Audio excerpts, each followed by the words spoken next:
நன்றி அக்கா. அடுத்ததாக கருத்துரையாற்ற இருப்பவர் மாநில மாணவர் பாசறை ஒருங்கிணைப்பாளர் எங்கள் அன்பு தம்பி கோத்தகிரி தமிழவன் அவர்கள்.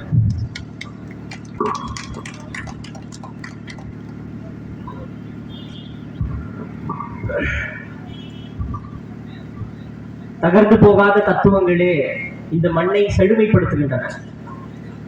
அந்த தத்துவங்களே மனிதர்களை விடுதலை என்கின்ற உணர்வை நோக்கி நகர்த்தி செல்கின்றது. அந்த தத்துவங்களே நல்ல தலைவர்களை இந்த தமிழ் சமூகத்தில் உருவாக்கி கொடுத்திருக்கிறது. அந்த தத்துவங்களே வாக்கிற்கு காசு கொடுக்காத ஒரு கூட்டத்தை உருவாக்கி இருக்கிறது. நிலவள அரசியல் சார்ந்த ஒரு கூட்டத்தை உருவாக்கி இருக்கிறது.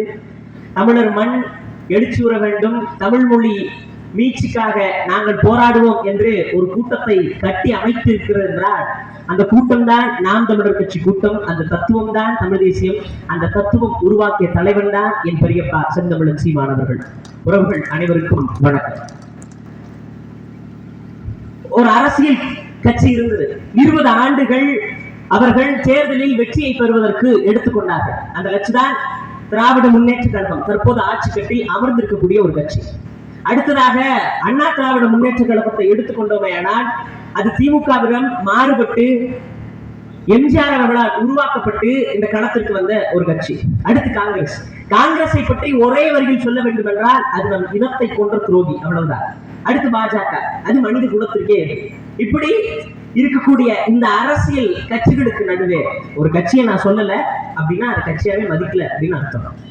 அப்படி இப்படியாகப்பட்ட இருந்த இந்த அரசியல் கட்சிகளுக்கு நடுவே ஒரே ஒரு கட்சி தான் என் அன்பானவர்களே, ஒரே ஒரு கட்சி மட்டும்தான் மாற்றம் என்கின்ற ஒரு சொல்லி நிலையாக இருந்தது. அந்த கட்சி நாம் தமிழர் கட்சி மட்டும்தான். ஏன் என்று நான் சொல்கிறேன் என்றால், ஒரு கட்சியில் நாம் வாக்குக்காக பணம் கொடுத்து நிற்கலாம்.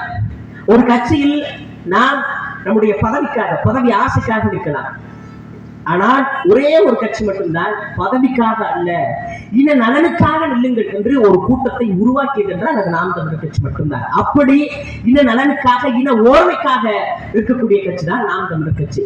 ஏன் நாம் தமிழர் கட்சி இன ஒருமைக்காக இருக்கணும் அப்படின்னா, ஒரு காலத்தில் ஒரு சாதிய அரசியல் இருந்தது. இந்த தொகுதியில் இந்த சாதிய வேட்பாளரை நிறுத்த வைத்தால் நாம் வெற்றி பெறுவோம். இந்த இடத்தில் இந்த சாதிய நபருக்கு கட்சியில் பொறுப்பு கொடுத்தோமே ஆனால் அந்த கட்சி வளரும். இந்த இடத்தில் இந்த சமுதாய மக்கள் அதிகமாக இருக்கிறார்கள், ஆனால் அவர்களுக்கு வாய்ப்பு கொடுங்கள் என்று ஒரு சாதிய பிம்பத்தை அடிப்படையாக வைத்து அரசியல் நடத்தப்பட்ட காலகட்டங்களும் தமிழ் நிலத்தில் உண்டு. ஆனால் சாதி பார்த்து நீங்கள் போடுகின்ற ஓட்டு எங்களுக்கு தீட்டு என்று இந்திய வரலாற்றிலேயே அறிவித்த ஒரே ஒரு கட்சி நாம் தமிழர் கட்சி மட்டும்தான். சரி, இது எப்படி தமிழின ஓர்மைக்கு நிற்கும் அப்படின்னு நீங்க கேட்கலாம். ஆண்டாண்டுகளாய் இந்த உலகம் முழுவதும் தேசிய இனங்கள் பிம்பப்படுத்தப்பட்டது, தேசிய இனங்கள் கட்டமைக்கப்பட்டது அந்த இனத்தினுடைய உழைப்பை பொறுத்துத்தான். சாதியை வைத்தோ மதத்தை வைத்தோ அல்ல. அப்படி உழைப்பை முன்னிறுத்துகின்ற ஒரு மூத்த இனமாக தமிழினம் இருந்திருக்கிறது. அதனால்தான் சாதி எங்களுக்கு தேவையில்லை, மதமும் எங்களுக்கு தேவையில்லை என்று தமிழர்களுடைய ஓர்மைக்காக ஒரு அரசியல் இயக்கம் நடத்தப்பட்டு கொண்டிருக்கிறது.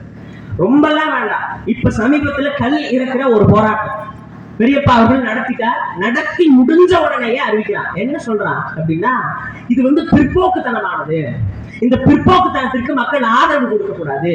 சீமானவர்கள் குடிக்க சொல்றார், படிக்க சொல்லல. சீமானவர்கள் மீண்டும் குலத்தொழிலை செய்யக்கூடாது. இது எல்லாமே யாருடைய கொக்கரிச்சல் தெரியுமா? இந்த திமுகவிற்கு முட்டு கொடுத்து கொண்டிருப்பவர்களுடைய கொக்கரிச்சல். சரி, இது எப்படி பிற்போக்குத்தனம் இல்லை அப்படின்னா, பனை என்பது வெறும் மரம் மட்டுமல்ல, அது ஒரு வாழ்வியல் சார்ந்த பொருளாதாரம். எப்படி அப்படின்னு கேட்டீங்கன்னா, இன்னைக்கு நாம பயன்படுத்தக்கூடிய மைதா மாவிற்கு இணையான ஒரு மாவை நம்மால பழம் கிழங்கு இருந்து எடுக்கக்கூடிய மாவை பயன்படுத்திக் கொள்ளலாம். அது இல்லாம பழம் கற்கண்டு, கருப்பட்டி, வெள்ளம், பதநீர் இப்படியாப்பட்ட ஒரு கிராமிய பொருளாதாரத்தை மேம்படுத்தக்கூடிய ஒரு மரமாக பனை மரம் தமிழ் சமூகத்தில் இருந்திருக்குது. அதனால தமிழர்களுக்கு தேசிய மரமே பனை மரம். ஏன் அந்த சூழலை நாம் உருவாக்க வேண்டும் என்றால், ஒரு 300-400 பனைமரங்கள் தொடர்ச்சியாக ஒரு இடத்துல இருக்கு அப்படின்னா, இந்த 400 பனைமரங்கள்ல இருந்து எடுக்கக்கூடிய பணம் கிழங்கிற்கோ கருப்பட்டிக்கோ பதனியில் இறக்குவதற்கோ படித்தவர்கள் தேவையில்லை. யார் வேண்டுமானாலும் இருக்கலாம். ஆனால் அதை ஏற்றுமதி செய்வதற்கு, இறக்குமதி செய்வதற்கு அதனுடைய தேவை எங்க இருக்கிறது என்பதை அறிவதற்கு, அதை தெரிந்து அதை அனுப்பி வைப்பதற்கெல்லாம் படித்தவர்கள் தேவை. அப்படி என்றால் படித்தவர் படிக்காதவர் எல்லோருக்கும் கிராமத்திலேயே நம்மால் வாய்ப்பு கொடுத்து விட முடியும். இது பனை மரத்தில் இருக்கக்கூடிய பொருளாதாரம். இப்படி 100,000 கிராம பொருளாதாரங்களை நம்மளால் சொல்லிக்கொண்டே போக முடியும். ஏன் இந்த கிராம பொருளாதாரங்களை நாம் தமிழர் கட்சி முன்னிறுத்துகிறது என்றால், நகரங்கள் இன்றைக்கு பெருக்கமடைந்து கொண்டே போகிறது, கிராமங்கள் எல்லாம் காலியாகி கொண்டே இருக்கிறது. அப்ப கிராமங்கள் காலியாக கூடாது என்றால் சிற்றூர்களின் பொருளாதார வளர்ச்சியை நாம மேம்படுத்துறோம். அதனாலதான் பனைமரம் ஏறுதல் இருந்து இன்னைக்கு ஆடு மாடு மேய்க்கிறது வரைக்கும் எல்லாத்தையும் நாம் தமிழர் கட்சி தற்சார்பின்மையாக செய்யுது. ஏன் தற்சார்பு பொருளாதாரம் நமக்கு வேணும்? பசுமை பொருளாதாரம் நமக்கு ஏன் வேணும்? சந்தை பொருளாதாரம் நமக்கு வேணும்னா, இதை நம்ம தாத்தா காமராசரே எதிர்த்து இருக்கிறார். மேற்கு வங்காளத்து 21 ஆண்டுகள் ஆண்ட ஐயா ஜோதிபாஸ் அவர்கள் இந்த சந்தை பொருளாதாரத்தை எதிர்த்திருக்கிறார். இந்த சந்தை பொருளாதாரம் நமக்கு தேவையில்லை, கிராமிய பொருளாதாரம் தான் நமக்கு வேண்டும் அப்படின்னு அவர்கள் முன்னிறுத்திய அந்த கொள்கையை தான் நாம் இன்றைக்கு முன்னிறுத்தி கொண்டிருக்கின்றோம். ஆனால் இது பல பேருக்கு இந்த சிக்கல். இது எப்படி ஒரே ஒரு கேள்விதான். மரத்துல இருந்து இறக்கி குடிக்கிற கல், அது பிற்போக்குத்தனமானது, அது ஆபத்தானது. டாஸ்மாக்ல விற்கிற சரக்கு அமிர்தமா? டாஸ்மாக்ல விற்கக்கூடிய சரக்கு அமிர்தமா? 48,000 கோடி ஒரு ஆண்டிற்கு சாராய பொருளாதாரத்தினுடைய மதிப்பு தமிழ்நாட்டுல. வெக்கமே இல்லாம சொல்றாங்க. கல்வி கூடங்கள்ல ஆசிரியர்களுக்கு நாங்க சம்பளம் போடுறது இந்த சாராய பொருளாதாரத்துல. நாக்கு கூசல. அதனாலதான் நாங்கள் ஆடு மாடு மேய்க்கல அரசு பணி என்று அறிவிப்போம். அதுக்கும் அது பிற்போக்குத்தனம். எப்படி நீங்க ஆடு மேய்க்கலாம், மாடு மேய்க்கலாம்? மாட்டு கறி தின்பது முற்போக்குத்தனமானது, மாடு மேய்ப்பது பிற்போக்குத்தனமானது. உங்க அறிவுல எல்லாம் தீய வச்சு கொளுத்த ஆடு மாடு மேய்க்கிறோம். இன்னைக்கு ஒரு பால்வள பொருளாதாரம் அப்படின்றது எப்படி கட்டமைக்கப்பட்டுச்சுன்னா, வெறும் நகரங்களுக்குள்ள மட்டும்தான் கட்டமைக்கப்பட்டுச்சு. அப்ப தமிழ்நாட்டுல அதுக்கான தேவை இல்லை. ஏன்னா நம்ம மாடே வளர்க்கறது இல்லை. துபாய் போய் ஒட்டகம் மேய்ப்போம், சொந்த நிலத்துல ஆடு மாடு மேய்ச்சிட மாட்டோம். அது நம்மளுடைய பழக்கம். அப்ப நம்ம என்ன பண்றோம்? ஆடு மாடு மேய்க்கிறது எங்களுக்கு அவமானம், அதனால நம்ம மேய்க்க மாட்டோம். அப்ப என்ன ஆயிடுது? பாலினுடைய சந்தை பொருளாதார மதிப்பு என்பது நகரங்கள்ல பெருக்கிடுச்சு, கிராமங்கள்ல நம்மளால கொண்டு போக முடியல. அப்ப என்ன ஆயிடுச்சு? தமிழ்நாட்டுல உற்பத்தி திறன் குறைவு. அப்ப என்ன பண்றோம்? அண்டை மாநிலங்கள்ல இருந்து இறக்குமதி செய்யறோம். பாலை இறக்குமதி செஞ்சு கூட்டணி நிறுவனங்களாக இருக்கக்கூடிய ஆவின் தொடங்கி எல்லா நிறுவனங்களும் இறக்குமதி செய்யப்பட்ட பாலை தான் விற்குது. இங்கு உற்பத்தி செய்யப்பட்ட பாலை விற்கல. அப்ப என்ன பண்ணணும்? அப்ப எங்களுக்கு எங்கள் தாய் நிலத்திலே நாங்க உற்பத்தி பண்ணி எங்கள் தேச பிள்ளைகளுக்கு கொடுக்கணும் அப்படின்றதுக்காக ஆடு மாடு மேய்க்கிறோம்னு சொல்லிட்டா, பப்பா என்னம்மா கூறாய் தெரியுமா? இதெல்லாம் பார்த்தாலே சிரிப்பாதான் இருக்கு. இன்னைக்கு தமிழ்நாடு ஓரணியில் தமிழ்நாடு. எதை முன்னிறுத்தி ஓரணியில் தமிழ்நாடு எதில் வளம் மிக்கதாக இருக்கிறது சொல்லுங்க. இதில் வளம் மிக்கதாக இருக்கு. கல்வி வளம் மிக்க மாநிலமாக தமிழ்நாடு இருக்கா? சொல்லுங்க. அரசு பள்ளியினுடைய கட்டடங்கள் சீரமைப்பதற்கு மக்கள் கிட்ட கையெழுந்தீங்க. மக்கள் காசு கொடுங்க. ஆனால் பேராசிரியர் அமைப்பதற்கு 100 கோடி ஒதுக்கீடு. கல்லறை உணத்தை புதைக்கிற கல்லறை எல்லாம் இன்னைக்கு அப்படியே மிளருது. ஆனால் அரசு பள்ளிக்கூடங்களினுடைய கழிவறையை பிள்ளைகள் பயன்படுத்த முடியல. அரசு கல்லூரிகள் இருக்கக்கூடிய கழிவறை எங்களால பயன்படுத்த முடியல. அப்ப ஒரு கல்வி, ஒரு தேசத்துல ஒரு தேசத்தையே அடித்தளமாக அமைக்கக்கூடிய இடமே கல்விக்கூடம் தான். அந்த கல்விக்கூடமே சீரற்ற நிலையில இன்னைக்கு தமிழ்நாடு இருக்கு. அடுத்து மருத்துவத்துறை. அரசு மருத்துவமனையில பெருச்சாலி ஓடுது.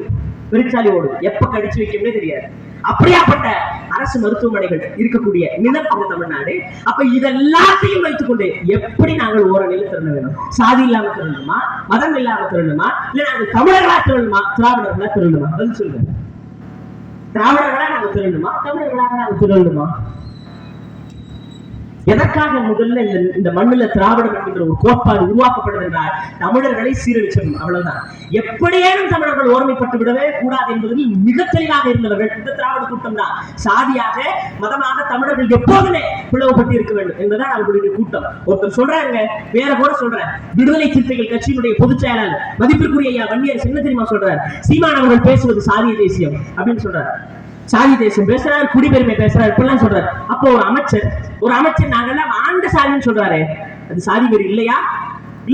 என்பார்களை சாதி வெறி இல்லையா? இசை வேளாளர் என்கின்ற ஒரு சாதிக்காக கூட்டம் கூட்டப்பட்டது. அதில் அமைச்சர் சேகர்பாபு அவர்கள் பங்கேற்றாரா இல்லையா? இன்னைக்கும் அமைச்சர் சேகர் பாபு அவர்களுடைய மகள் சுயசாதி வேற சாதி திருமணம் பண்ணிக்கிட்டாங்க, வேற ஒருத்தர் திருமணம் பண்ணிக்கிட்டாங்க. அவங்க பாதுகாப்பு வேண்டி காவல்துறையில் நிற்கிறாங்க. இது சாதியத்து வேஷமா படலையா? இன்னும் நான் சொல்றேன், மிகப்பெரிய திமுகவினுடைய மிகப்பெரிய சாதிய கொடுமைக்கு உதாரணம் நீலகிரி பாராளுமன்ற தொகுதி. மறுக்க முடியுமா? மறுக்க முடியுமா? எப்படி தம்பி அப்படின்னு கேட்கலாம். நீலகிரி முதல்ல தனி தொகுதியா இல்ல, பொது தொகுதியா தான் இருந்துச்சு. நீலகிரி நாடாளுமன்ற தொகுதி தனி தொகுதியா இல்ல, பொது தொகுதியா தான் இருந்துச்சு. அப்ப எது தனி தொகுதி? பெரம்பலூர் தனி தொகுதியா இருந்துச்சு. ஆனால் பெரம்பலூர் பொது தொகுதியாக மாற்றப்பட்டு நீலகிரி தனி தொகுதியாக மாற்றப்பட்டவுடன் அந்த பொது தொகுதியில் நின்ற வேட்பாளர் மதிப்பிற்குரிய ஆராசா அவர்கள் நீலகிரிக்கு கடத்தப்படுறார். இன்னைக்கு அவர் நீலகிரியில பாராளுமன்ற உறுப்பினர் என்றார். இதை விட கேவலமான சாதியத்து தேசம் வேற ஏதாச்சும் இருக்கா? பதில் சொல்ல முடியுமா? பதில் சொல்ல முடியுமா? நான் இன்றைக்கும் உங்ககிட்ட சொல்றேன், இன்னைக்கும் உங்ககிட்ட சத்தியம் விட்டு சொல்றேன், நாம் தமிழர் கட்சியில இவ்வளவு கூட்டம் இருக்கு. யார்கிட்ட வேணாலும் கேட்டு பாருங்க, உன் சாதி என்ன, உன் மதம் என்ன என்று கேட்காத ஒரே அரசியல் இயக்கம் நாம் தமிழர் அரசியல் இயக்கம் மட்டும்தான். அப்ப எங்களை பார்த்து சாதி அரசியல் பேசுறேன்னு சொல்றீங்க. நீங்க தைரியமான உங்களிடத்தில் நான் பொதுவாக நேரடியாகவே சவால் விடுக்கிறேன். மதிப்பிற்குரிய ஐயா விசிகா வன்னியரசு அவர்களே, உங்கள் கூட்டணி கட்சியில் இருந்து உங்களால் ஒரே ஒரு பொது தொகுதியை கேட்டு வாங்கி நின்று வென்று விடுங்கள் பார்ப்போம். வென்று விடுங்க முடியுமா? பொது தொகுதியில் நீங்க நின்றுவீங்க? இல்ல 2 சீட்டுக்கு மேல 5 சீட்டு கொடுங்க, கேட்டு பாருங்க. முடியாது. இன்னைக்கு நான் ஒரு செய்தி பார்க்கிறேன் காலையில, பேசுறதுக்கு முன்னாடி பேசின அறிவனை கூட சொன்னாரு, அரசு கலைக்கல்லூரியினுடைய கழிப்பிடத்துக்கு காமராசர் ஐயாவினுடைய பெயர். இது எவ்வளவு பெரிய அவமானகரமானது. என் தாத்தன் எங்களை படிக்க வைத்தானடா, அணைகள் கட்டினா, ஆனா நீ குடிக்க வச்சுட்டு கூத்தடிக்க வச்சுட்டு அந்த கட்டிடங்களுக்கு எல்லாம் என் தாத்தன் காமராசர் மனசான்று இல்ல உனக்கு? உனக்கு மனசான்று இல்ல. கட்டுகின்ற எல்லா கட்டிடங்களுக்கும் கலைஞர் கருணாநிதி அவர்களுடைய பெயர், கட்டுகின்ற எல்லா அரசு பேருந்து நிலையங்களுக்கும் ஐயா கருணாநிதியுடைய பெயர். ஆனால் கழிப்பறை கட்டினா மட்டும் அதுல எப்ப ஒரு தமிழனுடைய பெயரை வைக்க முடியுது? ஏன்னா இந்த தமிழன் ஆச்சரியார்த்தம் இல்ல, அதனாலதான் செய்யறான். அதனாலதான் செய்யறான். இதை கேட்டு இதை இந்திய நிலத்திலேயே கேட்கக்கூடிய ஒரே ஒரு தைரியம் படைத்த கட்சி நாம் தமிழர் கட்சி மட்டும்தான். இன்னைக்கு நாம இங்க நின்று பேசுறது கோவை மண் செழிப்பானதா இருக்கா? மதிப்பிற்குரிய கோவை மக்கள் சொல்லுங்க, கடைசியா உங்க சட்டமன்ற உறுப்பினர் எப்ப பாத்தீங்க? உங்க பாராளுமன்ற உறுப்பினர் எப்ப பாத்தீங்க? இந்த பவானி ஆற்றுல கழிவுகள் அதிகமா கலக்கப்படுது. அந்த நீர்ல 2% ஆக்சிஜன் குறைஞ்சு போச்சு. அதனால நீங்கள் வாழ்வதற்கு தகுதியற்ற தண்ணியாக அது மாறிடுச்சு. அதனால அந்த மக்கள் எல்லாம் இன்னைக்கு வேற தொழிலுக்கு நகரக்கூடிய சூழலுக்கு வந்துட்டாங்க. அப்ப ஒரு தொழிலையே மக்கள் இவ்வளவு தூரம் பாதிக்கப்படக்கூடிய அளவிற்கு இந்த மேட்டுப்பாளையம் மண்ணையே மாத்தி வச்சுட்டு இங்க வந்து திமுகவுக்கு ஓட்டு போடுங்க அப்படின்னு கேட்கறதுல வெக்கமா இல்ல? வெக்கமா இல்ல? எதற்காக நாங்கள் திமுகவிற்கு ஓட்டு போட வேண்டும்? எதற்காக நாங்கள் அதிமுகவிற்கு ஓட்டு போட வேண்டும்? உங்க வீட்டில் 27 வயது நிரம்பிய ஒரு இளைஞன் காவல்துறையால் அடித்து கொல்லப்பட்டிருந்தால் அஜித்குமார் அவர்கள் கொல்லப்பட்டிருக்கிறார், வாக்கு செலுத்துவீங்களா? திமுக ஓட்டு போடுவீங்களா? உங்கள் வீட்டில் ஒரு ஜெயராஜன் பெண்ணிக்ஸும் இருந்திருந்தால் அதிமுக ஓட்டு போடுவீங்களா? உங்க வீட்டில் இன்னைக்கு ரிதன்யா, ஆனால் 2014 பவித்ரா என்கின்ற ஒரு பெண் இதே போன்ற வரதட்சணை கொடுமையா இறந்திருக்கிறார். அப்ப திமுகவுக்கு எதுக்கு ஓட்டு, அதிமுகவுக்கு எதுக்கு ஓட்டு? தொடர்ந்து பாலியல் வன்முறை குற்றங்கள் இந்த தமிழகம் நடந்துகிட்டு இருக்கு. அதேதான் அதிமுகவினுடைய ஆட்சியிலும் நடந்துச்சு. எதற்காக நாங்கள் அதிமுக ஓட்டு போட வேண்டும்? எதற்காக நாங்கள் திமுக ஓட்டு போட வேண்டும்? இல்ல தாவேக்காவுக்கு போட போறீங்களா? தமிழக வெற்றி கழகத்துக்கு போட போறீங்களா? சத்தியம் மட்டும் சொல்றேன், 2026 தேர்தல் எங்களுக்கு வாய்ப்பு இல்லை. நாங்க ஒருவேளை தோத்தே போறோம், நாம் தமிழர் கட்சி தோத்து போதுனே வச்சுக்க, உன் பேச்சுக்கு தோத்து போனால் கூட சமரசமற்று கடைசி வரைக்கும் நாங்கள் சாகின்ற கடைசி தருவாயிலும் நாம் தமிழர் கட்சியை அதிகாரத்தில் ஏற்றுவதற்கான முயற்சியில் நாங்கள் இருப்போம். விஜய் இருப்பாரா? உறுதித்தன்மை கொடுக்கணும். 2026 தேர்தலில் உங்களோட ஆட்சியை அமைக்க முடியவில்லை, நான் முதலமைச்சர் ஆக முடியல, நான் திரும்பியும் இந்த மக்களுக்காக சேவை செய்ய படம் நடிக்க போக மாட்டேன் உத்தரவை நடிகர் விஜய் அவர்கள் கொடுக்க முடியுமா? கொடுக்க முடியுமா? அன்பான மக்கள் சிந்திச்சு பாருங்க. பேசுற நான் ஒன்னும் சாதாரண அல்ல கிடையாது. நான் ஒரு மிகப்பெரிய விஜய் ரசிகர். எங்க வீட்டுல வாரிசு படம், அந்த படம் பாக்குறதுக்கு எங்க அப்பா ரிமோட் தரல, ரிமோட்டை பிடிச்சு உடஞ்சுட்டேன். அப்படியாப்பட்ட விஜய் ரசிகர் தான். ஆனால் அப்படியாப்பட்ட ஒரு விஜய் ரசிகர் இன்னைக்கு சீமானுக்காக பேசுகிறேன் என்றால் நாங்கள் எல்லாம் அரசியல் படுத்தப்பட்ட பிள்ளைகள்.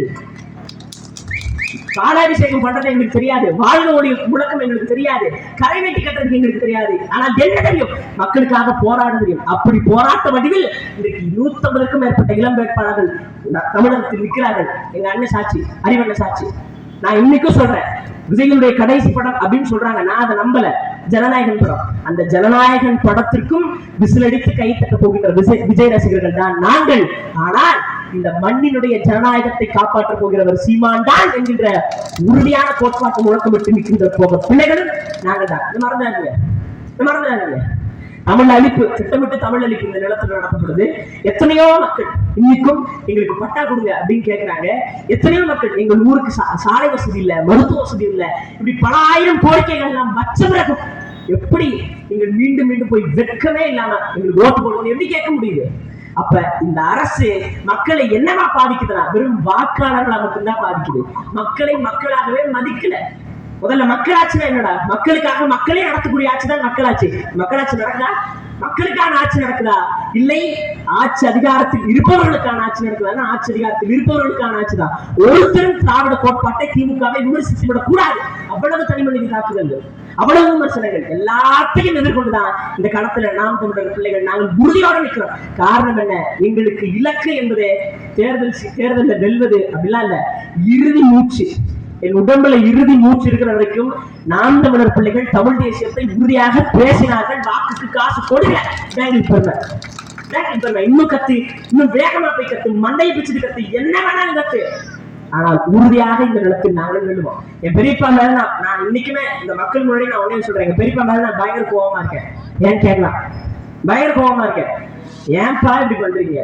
நீங்க முன்னாடியாச்சு ஒரு 4-5 பேர் அவங்க மீது விமர்சனத்தை பண்ணிட்டு இருந்தா, வன்மத்தை தான் கட்டிட்டு இருந்தா. ஆனா இன்னைக்கு பல பேர் பைத்தியக்காரங்களாவே மாத்தி விட்டீங்களே. ஏன் இப்படி பண்றீங்க?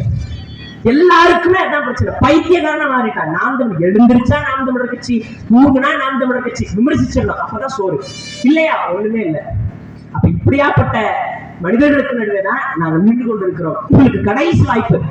நாங்க எத்தனையோ முறை சொல்லிட்டோம், கடைசி வாய்ப்பு 2026 தேர்தல் தான். இந்த தேர்தலில் நீங்க திருப்பி அதிமுக வாக்களிச்சாலோ இல்ல திரும்பி நீங்க திமுக வாக்கு செலுத்தாலோ ஒண்ணுமே நடக்க போறது இல்லை. இது தமிழ்நிலம் தரிக்கட்டமாக மாறிடும். வழக்கொள்ளைகள் இன்னமும் நடந்துதான் இருக்கு, இதுக்கு மேலேயும் நடக்கலாம் போது மக்கள் நீங்கள் நலமான ஆட்சியை வாழ முடியாது. அப்படியாப்பட்ட பிரச்சனைகளை சந்திக்க கூடாது என்றால் நீங்கள் உறுதியாக இந்த நிலத்தில் வாக்கு செலுத்த வேண்டிய கட்சி, வெல்ல வைக்க வேண்டிய கட்சி நாம் தமிழர் கட்சி மட்டும்தான். 2026 தேர்தலில் வாக்கு பெட்டியில் ஏற்கலப்பையுடன் என் பெரியப்பா செந்தமிழன் சீமான் அவர்கள் நிற்பார். வாக்கு செலுத்துக. நன்றி, வணக்கம். நாம் தமிழர்.